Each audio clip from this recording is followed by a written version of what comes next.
सुप्रभात विद्यार्थियों, आज का अपना टॉपिक खनिज पोषण अध्याय का अंतिम टॉपिक है खनिज लवणों के अवशोषण की क्रियाविधि। खनिज लवणों के अवशोषण की क्रियाविधि तो ध्यानपूर्वक सुनेगा।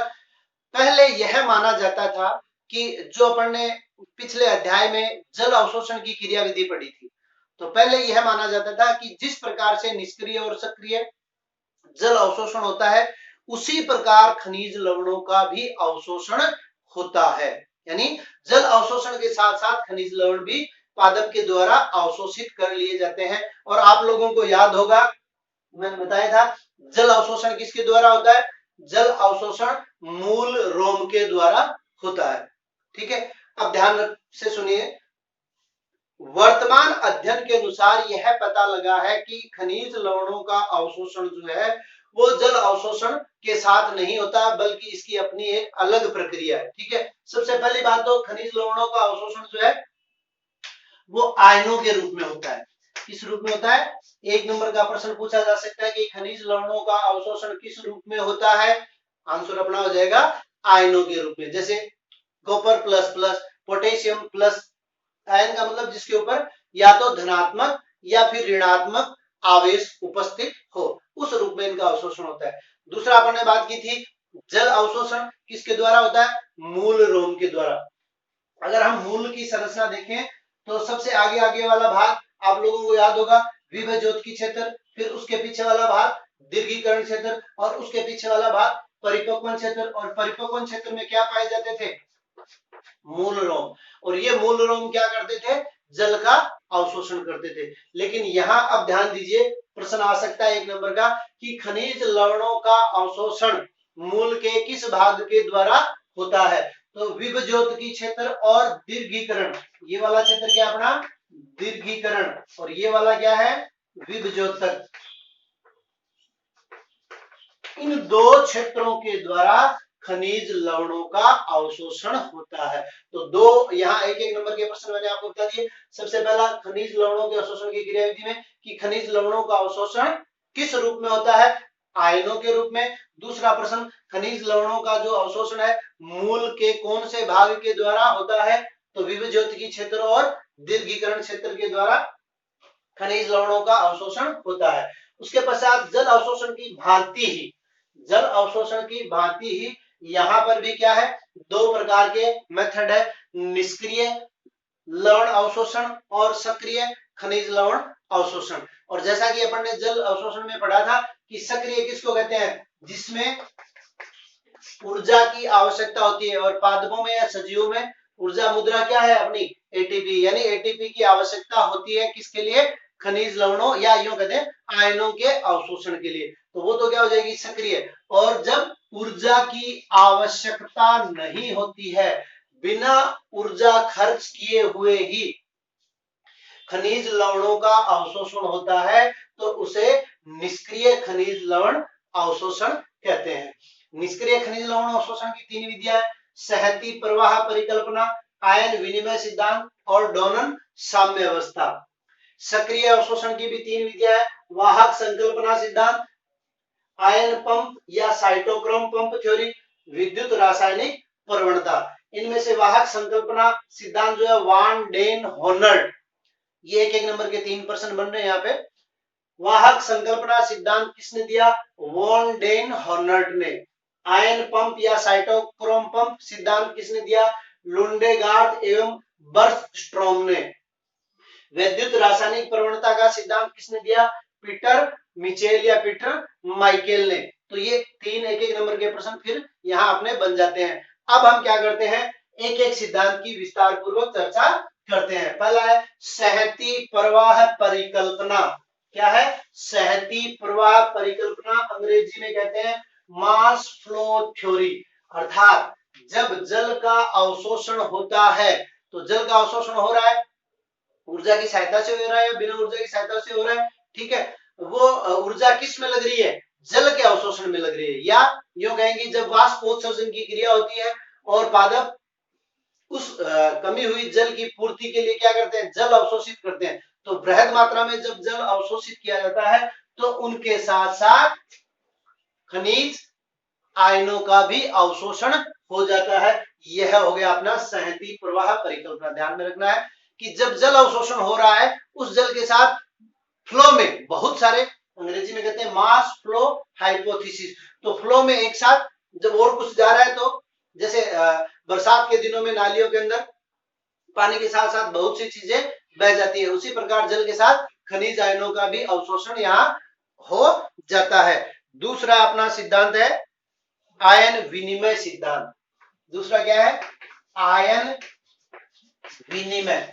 विनिमय का मतलब एक्सचेंज, एक चीज दो दूसरी लो, विनिमय सिद्धांत। तो यहाँ अपने को जो बात ध्यान में रखनी है वो सिर्फ इतनी है कि नॉर्मली क्या होता है, अपन कह देते हैं कि धनायन का ऋणायन से, ऋणायन का धनायन से, यानी अपोजिट आयनों का विनिमय होता है। लेकिन यहाँ अपोजिट आयनों का विनिमय नहीं होता। क्या होता है कि जड़ की जो बाह्य सतह है और आंतरिक सतह, उसके ऊपर बहुत सारे खनिज लवण आयनों के रूप में पाए जाते हैं। तो यहां से क्या होगा कि कोई एक ऋणायन अगर बाहर निकलेगा तो दूसरा ऋणायन ही अंदर प्रवेश करेगा।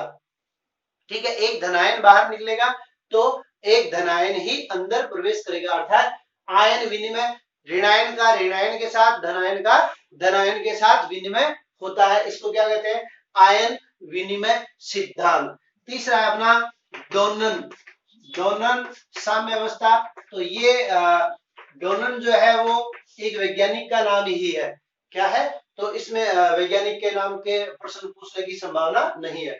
डोनन ने यह बताया था कि जड़ों की बाह्य सतह और आंतरिक सतह के ऊपर क्या होता है, विभिन्न प्रकार के आयन उपस्थित रहते हैं। ठीक है, जैसे ही अपन खाद वगैरह पादप में डाल देते हो, मान लीजिए और भी आयन आ गए और कोशिका रस की सांद्रता का निर्माण करने के लिए जड़ों में पहले से आयन उपस्थित होते हैं। अब अगर बाहर की तरफ क्या हो जाए, धनायन अधिक हो जाए, या अंदर की तरफ ऋणायन अधिक हो जाए, या अंदर की तरफ धनायन अधिक हो जाए, तो जड़ें क्या करती है, साम्य अवस्था प्राप्त करने के लिए दूसरे प्रकार के आयन को अपनी तरफ आकर्षित कर लेती है और उस आयन का अवशोषण हो जाता है और दोनों तरफ एक साम्य अवस्था का निर्माण हो जाता है, यानी धनायन और ऋणायनों की संख्या समान हो जाती है। यह सिद्धांत हमें यह बताता है, यानी अंदर अगर ऋणायन अधिक होंगे तो जड़ें क्या करेगी, धनायनों का अवशोषण कर लेगी आकर्षण बल के फलस्वरूप, और अगर अंदर धनायन अधिक होंगे तो बाहर ऋणायन का अवशोषण कर लिया जाएगा और दोनों तरफ आयनों की जो स्थिरता है उसको समान बनाए रखा जाता है। अब आ जाते हैं अपन सक्रिय खनिज अवशोषण की क्रिया। सक्रिय खनिज अवशोषण का पहला सिद्धांत था अपना वाहक संकल्पना सिद्धांत। किसने दिया? वान डेन होनर्ट ने।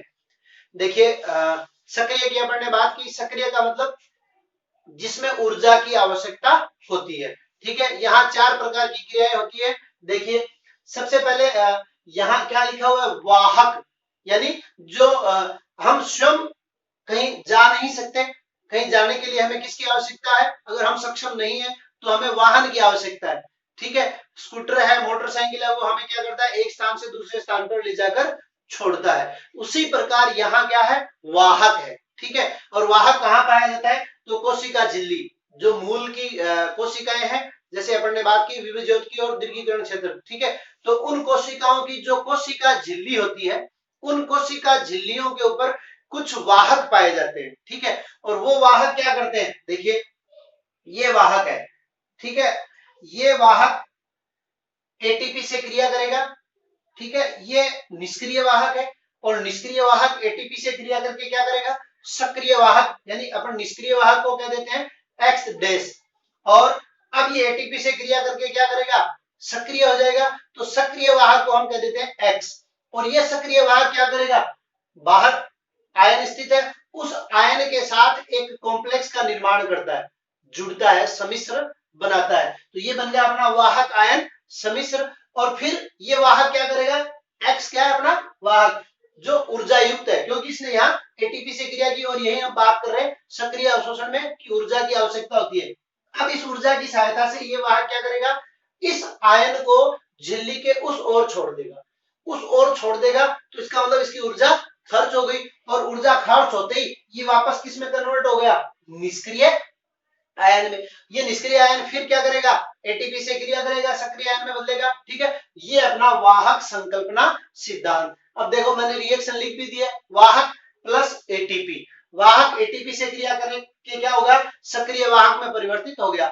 यानी एक आप लोगों को पता है ATP adenosine try phosphate, try का मतलब ये 3 फास्फेट। ठीक है, तो यहाँ एडीपी अलग होगी, अगर 2 हो तो उसको क्या कह देंगे, एडीपी एडिनोसिन डाइफास्फेट, और एक हो तो adenine monophosphate, mono di tri.